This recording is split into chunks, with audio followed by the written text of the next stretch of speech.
1915 June 10 ആ ദിവസം. സമയം രാത്രി. മരുഭൂമിയിലൂടെ 400-ലധികം പേർ ഇടറിയും പതറിയും മുറിവേറ്റും വേദനയിൽ പിടഞ്ഞും എവിടേക്കെന്നറിയാതെ നടന്നു പോവുകയായിരുന്നു. ആരൊക്കെയോ വഴിയിൽ വീണുപോയി. അവരെ തുർക്കി പട്ടാളക്കാർ പിടിച്ചെണീൽപ്പിച്ച് മർദ്ദിക്കുകയും മുന്നോട്ടു പോകാൻ നിർബന്ധിക്കുകയും ചെയ്തു. അവരിൽ ചിലരുടെ നഖങ്ങൾ പിഴുതെറിയപ്പെട്ടിരുന്നു. മറ്റു ചിലരുടെ കൈകാലുകളിൽ നിന്ന് രക്തം ഒലിച്ചിറങ്ങുന്നുണ്ടായിരുന്നു. ഇരുമ്പ് വളയങ്ങൾ കൊണ്ടും ചങ്ങല കൊണ്ടും കയറുകൾ കൊണ്ടും അവരെ ബന്ധിച്ചിട്ടുമുണ്ടായിരുന്നു. ഓടി രക്ഷപ്പെടാതിരിക്കാനുള്ള മുൻകരുതലുകളായിരുന്നു അവയെല്ലാം. അവർ ആരായിരുന്നു എന്നോ? അർമേനിയയിലെ ക്രൈസ്തവർ. അവരുടെ മുൻപിൽ അവരെ ധൈര്യപ്പെടുത്തിക്കൊണ്ട് ഒരാൾ നടന്നു നീങ്ങുന്നുണ്ടായിരുന്നു. അദ്ദേഹത്തിന്റെ പേരാണ് ആർച്ച് ബിഷപ്പ് മലോയൻ. സത്യത്തിൽ ആ നേതാവിന്റെ ധൈര്യത്തിലും അദ്ദേഹത്തിന്റെ കാലടിപ്പാടുകൾ പിന്തുടർന്നുമായിരുന്നു മറ്റുള്ളവർ സഞ്ചരിച്ചിരുന്നത്. ചരിത്രത്തിൽ ചോര വീണ് നനഞ്ഞ പുസ്തകമായ അർമേനിയൻ വംശഹത്യയുടെ ഒരധ്യായത്തിന്റെ ചില ഭാഗമാണ് ഈ യാത്രയും തുടർന്നുള്ള സംഭവ വികാസങ്ങളും. ആർച്ച് ബിഷപ്പിനെയും സംഘത്തെയും തുർക്കി പട്ടാളം കൊണ്ടുപോയത് അഡർചക് എന്ന കുർദിഷ് ഗ്രാമത്തിലേക്കായിരുന്നു. ക്രൈസ്തവരെ രാജ്യദ്രോഹ കുറ്റം ചുമത്തി വധശിക്ഷയ്ക്ക് വിധിക്കുന്ന സ്ഥലമായിരുന്നു അത്. അവസാന ശ്രമം എന്നോണം ഒട്ടോമൻ പട്ടാളക്കാർ ആർച്ച് ബിഷപ്പിനോട് ഒരിക്കൽ കൂടി ആ ചോദ്യം ആവർത്തിച്ചു. താങ്കൾ ക്രിസ്തീയ വിശ്വാസം ത്യജിച്ച് ഇസ്ലാം മതത്തിൽ ചേരുന്നു? നീണ്ട യാത്രകളുടെ അലച്ചിലുകൾക്ക് ശേഷമുള്ള തളർച്ചയ്ക്കും പീഡനങ്ങളുടെ വേദനകൾക്കും നടുവിൽ നിന്നുകൊണ്ട് അദ്ദേഹം തന്റെ മറുപടി ആവർത്തിച്ചു. യേശുവിനെ തള്ളിപ്പറഞ്ഞ് ഒരു മുസ്ലിമായി ജീവിക്കുന്നതിനേക്കാൾ ഞാൻ ഇഷ്ടപ്പെടുന്നത് ഒരു ക്രിസ്ത്യാനിയായി മരിക്കാനാണ്. ആവേശോജ്വലമായ ആ മറുപടി കേട്ട് സംഘത്തിലുണ്ടായിരുന്ന ക്രൈസ്തവരിൽ ഭൂരിപക്ഷവും കോരിത്തരിച്ചു. പക്ഷേ ചിലർക്ക് അപ്പോഴും ജീവനിൽ കൊതിയുണ്ടായിരുന്നു. അതുകൊണ്ട് അവർ ക്രിസ്തു വിശ്വാസം ത്യജിച്ച് ഇസ്ലാം മതത്തിലേക്ക് മാറി ജീവിക്കാൻ സന്നദ്ധത പ്രകടിപ്പിച്ചു. അവരെ പട്ടാളക്കാർ ഷെയ്ഖിന്റെ സമീപത്തേക്ക് കൊണ്ടുപോയി. ഇനി അവശേഷിക്കുന്ന ക്രൈസ്തവർക്ക് എപ്പോൾ വേണമെങ്കിലും മരണം സംഭവിക്കാം. പക്ഷേ ആ നിമിഷത്തിലും ആർച്ച് ബിഷപ്പ് പതറിയില്ല. തനിക്കൊപ്പമുള്ള വൈദികരോട് അദ്ദേഹം മറ്റുള്ളവരുടെ കുമ്പസാരം കേൾക്കാനും അവർക്ക് പാപമോചനം നൽകാനും ആവശ്യപ്പെട്ടു. കുമ്പസാരം നടത്തിയതിന്റെ തൊട്ടു പിന്നാലെ വൈദികരും വിശ്വാസികളും തുർക്കി പട്ടാളത്തിന്റെ തോക്കിനു മുൻപിൽ വെടിയേറ്റ് മരിച്ചു വീണു. ആ കാഴ്ചയ്ക്കും ആർച്ച് ബിഷപ്പ് സാക്ഷ്യം വഹിക്കേണ്ടി വന്നു. ഇനി ആർച്ച് ബിഷപ്പിന്റെ ഊഴമാണ്. എപ്പോൾ വേണമെങ്കിലും ഒരു വെടിയുണ്ട അദ്ദേഹത്തിന്റെ ഉടലിലൂടെ പാഞ്ഞു പോകാം. മരണം തൊട്ടടുത്തെത്തിയിരിക്കുന്നുവെന്ന് ആർച്ച് ബിഷപ്പിന് മനസ്സിലായി. ഇത്രയും പേർ വെടിയേറ്റ് മരിച്ചത് നീ കണ്ടില്ലേ? നിനക്കും അവരുടെ കൂടെ പോകാനാണോ ആഗ്രഹം? പട്ടാളക്കാരുടെ നേതാവ് ആർച്ച് ബിഷപ്പിനോട് വീണ്ടും ചോദിച്ചു. ഇടയനെ വീഴ്ത്തി ആടുകളെ ചിതറിക്കുക എന്ന തന്ത്രമായിരുന്നു തുർക്കി പട്ടാളത്തിൻ്റെത്. ആ തന്ത്രമൊന്നും ആർച്ച് ബിഷപ്പിനെ ഏശിയില്ല. അദ്ദേഹത്തിന്റെ മറുപടി ഇപ്രകാരമായിരുന്നു: എന്റെ വിശ്വാസത്തോട് വിശ്വസ്തത പുലർത്തി ജീവിക്കുകയും മരിക്കുകയും ചെയ്യുമെന്നും എന്റെ കർത്താവിന്റെ കുരിശിനെ കുറിച്ച് മാത്രമേ എനിക്ക് അഭിമാനിക്കാനുള്ളൂവെന്നും ഞാൻ എത്രയോ തവണ താങ്കളോട് പറഞ്ഞിരിക്കുന്നു. എന്നിട്ടും വീണ്ടും എന്നോട് ഇതേ ചോദ്യം ചോദിക്കുന്നത് എനിക്ക് വിചിത്രമായി തോന്നുന്നു. ആർച്ച് ബിഷപ്പിന്റെ ആ മറുപടി അയാളെ പ്രകോപിപ്പിച്ചു. അയാൾ പിന്നെ ഒട്ടും മടിച്ചില്ല. റിവോൾവർ എടുത്ത് അയാൾ ആർച്ച് ബിഷപ്പിന് നേരെ ഉന്നം പിടിച്ചു. കാഞ്ചി വലിച്ചു.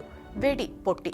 എന്റെ ദൈവമേ, എന്നോട് കരുണ കാണിക്കണമേ, നിന്റെ കൈകളിൽ ഞാൻ എൻ്റെ ആത്മാവിനെ സമർപ്പിക്കുന്നുവെന്ന് പറഞ്ഞ് ആർച്ച് ബിഷപ്പ് മലോയൻ അവിടെ പിടഞ്ഞു വീണു. അർമേനിയൻ വംശഹത്യക്കിടെ ഇസ്ലാം മതത്തിലേക്ക് പരിവർത്തനം നടത്താനുള്ള നിർബന്ധങ്ങളെ ധൈര്യപൂർവ്വം ചെറുത്തു നിൽക്കുകയും ഒടുവിൽ ഒട്ടോമൻ സൈന്യം പീഡിപ്പിക്കുകയും കൊലപ്പെടുത്തുകയും ചെയ്ത അർമേനിയൻ കത്തോലിക്ക പുരോഹിതനും മാർഡിനിലെ ആർച്ച് ബിഷപ്പുമായിരുന്നു വിശുദ്ധ ഇഗ്നേഷ്യസ് ഷൗക്രള്ള മലോയൻ എന്ന ആർച്ച് ബിഷപ്പ് മലോയൻ. വിശ്വാസത്തിനു വേണ്ടി ജീവത്യാഗം ചെയ്ത അദ്ദേഹത്തെ 2001 വിശുദ്ധ ജോൺ പോൾ രണ്ടാമൻ പാപ്പ രക്തസാക്ഷിയെ പ്രഖ്യാപിച്ചിരുന്നു. 2025 ഫ്രാൻസിസ് പാപ്പ അദ്ദേഹത്തെ വിശുദ്ധനായി ഉയർത്തുന്നതിനുള്ള അംഗീകാരവും നൽകി.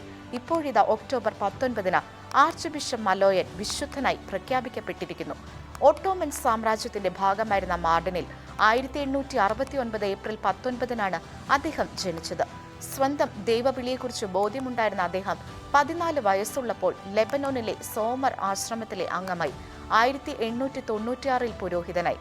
പൗരോഹിത്യ സ്വീകരണ വേളയിലാണ് അന്ത്യോക്യയിലെ വിശുദ്ധ ഇഗ്നേഷ്യസിന്റെ ബഹുമാനാർത്ഥം ഇഗ്നേഷ്യസ് എന്ന പേര് സ്വീകരിച്ചത്. ഈജിപ്തിലും കോൺസ്റ്റാന്റിനോപ്പിളിലും ഇടവക വൈദികനായി സേവനം ചെയ്ത അദ്ദേഹം 1911 മാർഡിനിലെ ആർച്ച് ബിഷപ്പായി. 1914 ആയപ്പോഴേക്കും മാർഡിനിലെ ക്രൈസ്തവരെ നിർബന്ധിത സൈനിക സേവനത്തിനായി പിടിച്ചുകൊണ്ടുവരുന്നതും അതിൽ നിന്ന് രക്ഷപ്പെട്ടോടിയവരെ തിരഞ്ഞുപിടിച്ച് വധിക്കുന്നതും നിത്യ സംഭവമായി മാറി. ആ വർഷത്തെ ഓശാന ഞായറാഴ്ച തുർക്കി പട്ടാളക്കാർ എല്ലാ പള്ളികളിലും കയറി ഡീക്കന്മാരെ അറസ്റ്റ് ചെയ്യുകയും പള്ളികളിൽ പോകുന്നവരെ തടയുകയും ഉപദ്രവിക്കുകയും ചെയ്തു. ഈസ്റ്റർ ദിവസവും ഭയപ്പെട്ട ഹൃദയങ്ങളോടും അസ്വസ്ഥമായ മനസ്സോടും കൂടിയാണ് അവർ ജീവിച്ചത്. തനിക്കും തന്റെ ആടുകൾക്കും സംഭവിക്കാൻ പോകുന്ന ദുരന്തം എന്തായിരിക്കുമെന്ന് ആർച്ച് ബിഷപ്പ് മുൻകൂട്ടി കണ്ടിരുന്നു. ആർച്ച് ബിഷപ്പ് ഗബ്രിയേൽ തപൂനയോട് അദ്ദേഹം പറഞ്ഞ വാക്കുകൾ അത് ശരിവെക്കുന്നുണ്ട്. ഞാനും എൻ്റെ സഭയും മരണത്തിനും പീഡനത്തിനും വിധിക്കപ്പെടുമെന്ന് എനിക്കറിയാം. അവർ എപ്പോൾ വേണമെങ്കിലും ഞങ്ങളെ അറസ്റ്റ് ചെയ്യുമെന്നും എനിക്കറിയാം. അതൊഴിവാക്കാൻ എനിക്കാവില്ല. എനിക്ക് വേണ്ടി പ്രാർത്ഥിക്കുക. ആർച്ച് ബിഷപ്പ് മലോയൻ ഭയപ്പെട്ടതുപോലെ തന്നെ സംഭവിച്ചു. 1915 ജൂൺ 3 ആർച്ച് ബിഷപ്പ് മലോയനും 420ഓളം ക്രൈസ്തവരും അറസ്റ്റ് ചെയ്യപ്പെട്ടു. അൽമായരും വൈദികരും സന്യാസിനികളും അതിലുണ്ടായിരുന്നു. ആർച്ച് ബിഷപ്പിന് മുൻപിൽ തുർക്കി അധികാരികൾ ഒരൊറ്റ നിബന്ധനയെ മുന്നോട്ട് വെച്ചുള്ളൂ. ഒന്നുകിൽ ഇസ്ലാം മതം സ്വീകരിക്കുക, അല്ലെങ്കിൽ മരിക്കാൻ തയ്യാറാകുക. രണ്ടാമത്തേതാണ് ആർച്ച് ബിഷപ്പ് തെരഞ്ഞെടുത്തത്. അതിലെത്തിച്ചേരുന്നതിന് മുൻപ് നിരവധിയായ പീഡനങ്ങളിലൂടെ അദ്ദേഹത്തിന് കടന്നു പോകേണ്ടതായും വന്നു.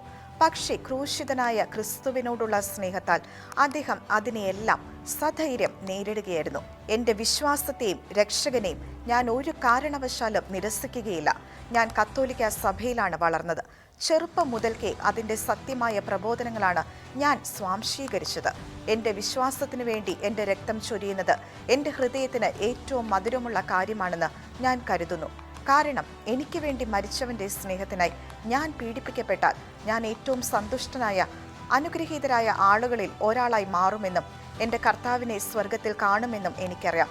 നിങ്ങൾക്കെന്നെ അടിക്കാനും കഷ്ണങ്ങളായി പിച്ചു ചീന്താനും മാത്രമേ കഴിയൂ.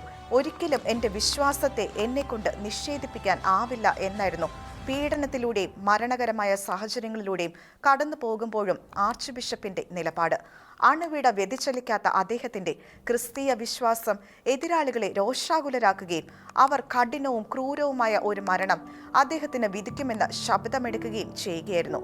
ഓ കർത്താവെ, എന്നിൽ കനിയണമേ, എന്നോട് കരുണ കാണിക്കണമേ, എനിക്ക് ശക്തി നൽകണമേ എന്നായിരുന്നു അപ്പോഴെല്ലാം ആർച്ച് ബിഷപ്പിന്റെ പ്രാർത്ഥന. വധിക്കപ്പെടുമ്പോൾ അദ്ദേഹത്തിന് 46 വയസ്സ് മാത്രമായിരുന്നു പ്രായം. തുർക്കി പട്ടാളക്കാരെ പോലും വിസ്മയിപ്പിക്കുന്നതായിരുന്നു അദ്ദേഹത്തിന്റെ വിശ്വാസധീരത. ഇത്രയും വിശ്വാസമുള്ള ഒരു വ്യക്തിയെ ഞാൻ ഇതുവരെ കണ്ടിട്ടില്ല എന്ന് പറഞ്ഞ ഒരു തുർക്കി പട്ടാളക്കാരൻ അതിനൊപ്പം മറ്റൊന്നുകൂടി കൂട്ടിച്ചേർക്കാനും മടിച്ചില്ല. ക്രിസ്ത്യാനികൾ ഞങ്ങളെ പിടികൂടി മതം മാറാൻ ഒരവസരം നൽകിയിരുന്നുവെങ്കിൽ ഞങ്ങൾ എല്ലാവരും ക്രിസ്ത്യാനികളാകുമായിരുന്നു എന്നായിരുന്നു അത്. വലിയ പീഡനങ്ങളുടെ സമയത്തും അചഞ്ചലമായ വിശ്വാസം കൊണ്ടും ഇടയനടുത്ത ധീരത കൊണ്ടും നമ്മെ അത്ഭുതപ്പെടുത്തുന്ന വ്യക്തിത്വമാണ് ആർച്ച് ബിഷപ്പ് മാലോയൻ്റേത്. ക്രിസ്തുവിന്റെ സ്നേഹത്തിൽ നിന്ന് ആര് നമ്മെ വേർപെടുത്തും? ക്ലേശമോ, ദുരിതമോ, പട്ടിണിയോ, പീഡനമോ, നഗ്നതയോ, ആപത്തോ, വാളോ എന്ന വിശുദ്ധ പൗലോസ് അപ്പസ്തോലന്റെ വാക്കുകൾ അക്ഷരം പ്രതി അന്വർത്ഥമാക്കിയ ഒരു ജീവിതമായിരുന്നു അദ്ദേഹത്തിൻ്റെതെന്ന് അതിലൂടെ കടന്നു പോകുന്ന ഏതൊരാൾക്കും മനസ്സിലാവും.